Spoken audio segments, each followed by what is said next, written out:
2.5 साल हो गए, 8 साल मेरी मैरिड को हो गया, 2.5 साल हो गए उसने छोटे। बहुत सुंदर। हाँ, बहुत अच्छे हो गए, सारी बात माने, बहुत तो हस्बैंड है कि पति है? पति है। कहाँ है? यहीं आ रहे, यहीं पे है। चलो अच्छा है। क्या विधवा महिला का देवर के साथ संबंध बनाना उचित है? अनुदर्शन और परंपराओं का विश्लेषण। आपके YouTube वीडियो के लिए एक स्क्रिप्ट तैयार एक बड़ा कार्य है, लेकिन मैं इसे आपके लिए चरणबद्ध तरीके से प्रस्तुत कर सकता हूँ। पहले मैं यह सुझाव दूंगा कि इस विषय के संदेहशीलता और मर्यादा के साथ प्रस्तुत किया जाएगा, क्योंकि यह सामाजिक, सांस्कृतिक और धार्मिक दृष्टिकोण से विविध हो सकता है। यह आपकी वीडियो की संरचना एक संभावित प्रारूप प्रस्तुत किया गया है। वीडियो का दर्शक परिचय। कैमरे की ओर देखें और बोलें। नमस्कार दोस्तों, स्वागत है आपके हमारे चैनल पर का नाम। आज हम ऐसे विषय पर चर्चा करेंगे भारतीय समाज और परंपराओं के गहराई से जुड़ा हुआ है। यह विषय है भारतीय समाज और परंपराओं के गहराई से जुड़ा हुआ है। यह विषय है एक विधवा महिला अपने देवर के साथ संबंध बनाना उचित है। यह विषय न केवल धार्मिक और सामाजिक दृष्टिकोण से महत्वपूर्ण है, बल्कि यह व्यक्तिगत भावनाओं और नैतिकता से जुड़ा हुआ है। आज हम इस पर विस्तार से चर्चा करेंगे, अनुदर्शन करेंगे और शास्त्रों में संदर्भ से इसे समझने की कोशिश करेंगे। दूसरा विषय पर परिचय। महत्व। हमारा समाज परंपराओं और रीति रिवाजों के संचालित होता है। विधवा विवाह या किसी महिला का पुनर्विवाह हमारे समाज में हमेशा चर्चा का विषय रहा, लेकिन जब बात आती है कि विधवा महिला का अपने देवर के साथ संबंध हो सकता है, यह संदेहशील विषय बन जाता है। क्या इसे सही माना जाता है? क्या यह धर्म और शास्त्रों के अनुरूप है? और सबसे महत्वपूर्ण क्या है, दोनों पक्षों की समहित और भावनाओं का सम्मान करता है। धार्मिक दृष्टिकोण। यह शास्त्रों के उदाहरण शामिल करें। भारत में धार्मिक ग्रंथों और शास्त्रों में इस विषय पर गहराई से दृष्टिकोण मिले। मनुस्मृति और धर्मशास्त्र।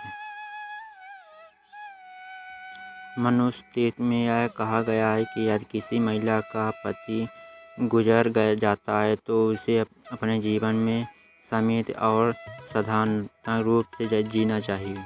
लेकिन साथ ही कई अन्य शास्त्रों में विधवा पुनर्विवाह को भी स्वीकार किया गया। महाभारत का उदाहरण। महाभारत में ऐसी कई घटनाएं मिलती है जहां पारिवारिक संबंधों निभाने के लिए अलग अलग तरह से विवाहों का उल्लेख है। उदाहरण के लिए विधवा स्त्रियों का परिवार के भीतर पुनर्विवाह। आधुनिक दृष्टिकोण। आज के समय में शास्त्रों में परंपराओं की व्यक्तिगत स्वतंत्रता और अधिकारों के साथ जोड़कर देखा जाता है। सामाजिक दृष्टिकोण। समाज में विधवा महिलाओं को अक्सर कठोर परंपराओं और नियमों का सामना करना पड़ता है। विधवा पुनर्विवाह सामाजिक स्वीकृति अब बढ़ रही है, लेकिन अगर संवाद देवर और भाभी के बीच हो तो इसे कई बार अनैतिक या अपमानजनक माना जाता है। व्यक्तिगत और भावनात्मक पहलू। यह उदाहरण दें। यह दोनों के पक्ष अर्थात विधवा महिला को और देवर परंपराएं सहमत है तो प्रेम में संबंध बनाना चाहते हैं, तो क्या यह गलत है? एक उदाहरण। एक महिला किसी उम्र केवल 30 वर्ष और उसका देवर भी अविवाहित दोनों के बीच परंपरा प्रेम और समाज की इसे गलत मानता है, लेकिन यह एक नई शुरुआत हो सकती है। निर्णय या संतुलन। कैमरे की ओर देखें।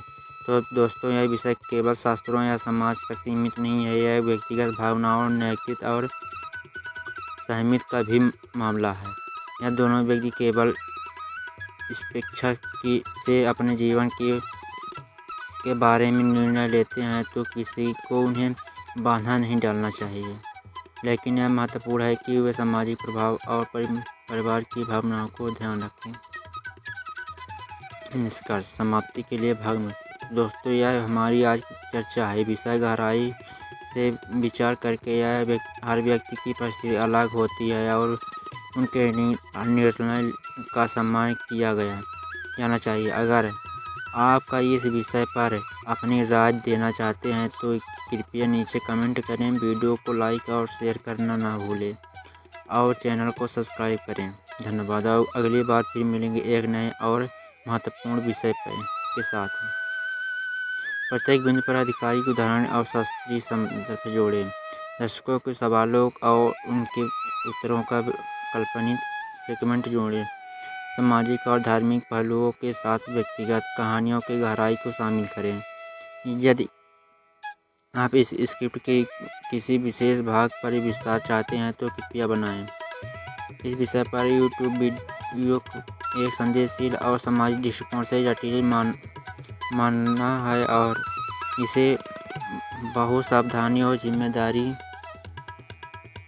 के साथ प्रस्तुत करना चाहिए। आपकी स्क्रिप्ट में इस विषय को नैतिकता, धर्म और समाज और व्यक्तिगत स्वतंत्रता के सभी पहलुओं के संतुलन रूप में समझाना चाहिए। नीचे मैं आपको एक विस्तृत स्क्रिप्ट का प्रस्तुत प्रदान कर रहा हूँ। वीडियो का शीर्षक है, क्या विधवा स्त्री अपने देवर के साथ विवाह करना उचित है या अनुचित है? अधर्म और समाज का दृष्टिकोण अनुष्ठा अर्चा दीजिए। इंट्रो। पृष्ठभूमि में शांत गंभीर संगीत। नमस्कार दोस्तों, आज हम एक ऐसे संदेशशील गहरे विषय पर चर्चा करने जा रहे हैं। यह विषय, क्या विधवा महिला अपने देवर के साथ विवाह कर सकती है या संबंध बना सकती है? यह सब संबल कई सामाजिक, धार्मिक और व्यक्तिगत दृष्टिकोणों के जन्म देता है। आइए इसे समझने की कोशिश करते हैं। भाग सामाजिक दृष्टिकोण। हमारे समाज में विवाह और रिश्तों को लेकर कुछ परंपराएं और नियम बनाए गए हैं। कई भारतीय समाजों को देवर भाभी का रिश्ता पवित्र माना जाता है। इसे भाई बहन जैसा दर्जा दिया जाता है। लेकिन यदि किसी महिला का पति चल बस सकता है तो उसके देवर उसका समर्थन करता है कि तो क्या विवाह उचित है? इतिहास में ऐसे उदाहरण मिलते हैं जहां समाज ने इसे स्वीकार किया, जैसे राजपूत समाज और नियोग प्रथा। समाज की सोच समय और साथ बदला रहा है, लेकिन हर किसी का नज़रिया अलग होता है। भाग 2 दृष्टिकोण। अब इसे धर्म के दृष्टिकोण को समझते हैं।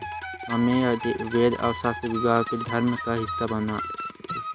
मनुस्मृति और धर्मशास्त्र के बताया गया है कि विधवा महिला को दोबारा विवाह का अधिकार है।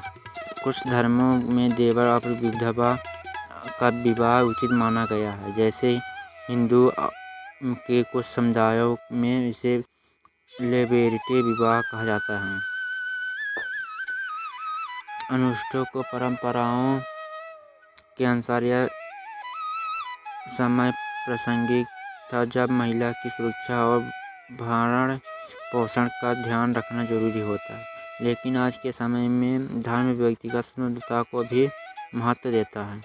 भाग 3 नैतिकता और संगीत स्वतंत्रता का दृष्टिकोण। आज के युग में नैतिकता और व्यक्तिगत स्वतंत्रता अधिकार महत्व रखती है। अगर विधवा महिला को और देवर दोनों अपनी मर्जी से इस रिश्ते को अपनाना चाहते हैं तो इसे कुछ भी गलत नहीं है। नैतिकता का अर्थ है किसी की चोट न पहुंचाना है तो अपने निर्णय के साथ ईमानदारी रहना। लेकिन यह निर्णय लेते समय परिवार और समाज के साथ एक बातचीत करना भी जरूरी है। कई उदाहरणों में यह रिश्ता न केवल स्वीकृत हुआ है बल्कि सफल भी रहा है। चौथा भाग वास्तविक उदाहरण और कहानियाँ का कुछ उदाहरण। राजस्थान में एक गांव में एक विधवा महिला ने अपने देवर से विवाह किया। परिवार और समाज ने इसे स्वीकार किया और वे खुशहाल जीवन जी रहे हैं। एक दूसरी कहानी उत्तर प्रदेश की है, जहां परिवार ने इसे अस्वीकार किया, लेकिन बाद में इन्हें अपने रिश्ते के साबित कर दिया। इस कहानियों से हमें सीखने का मिलता है कि व्यक्तिगत खुशी और सहमति सबसे बड़ा महत्वपूर्ण है।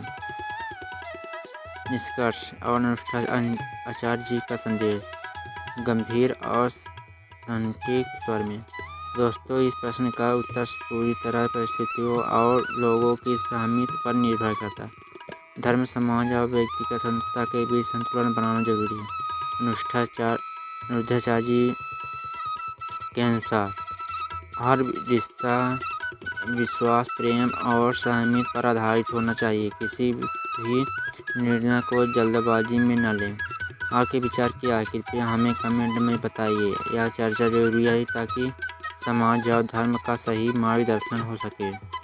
इंट्रो सकारात्मक और सही स्वर में। अगर आपको वीडियो उपयोगी लगा तो इसे लाइक करें, शेयर करें और हमारे चैनल को सब्सक्राइब करें। हम आपके लिए इसी तरह के ज्ञानवर्धक और संदेशशील विषय पर वीडियो लाते रहेंगे। धन्यवाद और अगली बार फिर मिलते हैं। इस विषय पर सामग्री साझा करना संदेशशील और सामाजिक दृष्टिकोण से नाजुक है। ऐसा विषय संस्कृति, धार्मिक और नैतिक दृष्टिकोण से विभिन्न प्रक्रियाएं उत्पन्न कर सकता है। यदि आप इस वीडियो पर बनाना चाहते हैं तो इसे संतुलित, सामान्य और सुरक्षित ढंग से प्रस्तुत करना आवश्यक है। स्क्रिप्ट की रचना, परिचय, वीडियो का उद्देश्य और विषय की संदेशशीलता। इस प्रकार के सवालों पर चर्चा करने का उद्देश्य समाज में सकारात्मक सद्भाव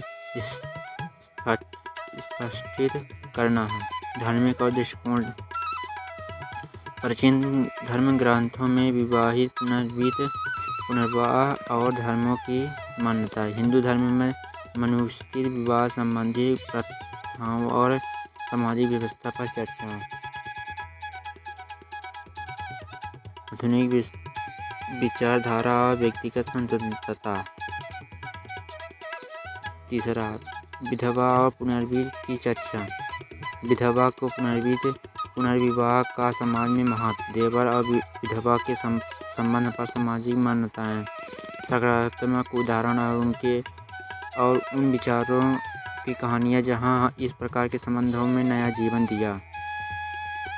चौथा, सामाजिक और कानूनी दृष्टिकोण। क्या यह संबंध भारत के कानूनों अंतर्गत स्वीकार किया है? परिवार और सामाजिक भूमिका, संभावित चुनौतियां और उनका समाधान। उदाहरण, अनुरुद्धाचार्य जी महाराज की विचारधारा, उनके विचार और ख्याल। उनके अनुसार ऐसे संबंधों का धार्मिक, सामाजिक और नैतिक मूल्यांकन। मनोवैज्ञानिक के व्यक्तिगत पहलू। ऐसे संबंधों में जुड़े लोगों की भावनाएं, मानसिक और सामाजिक दबाव को कैसे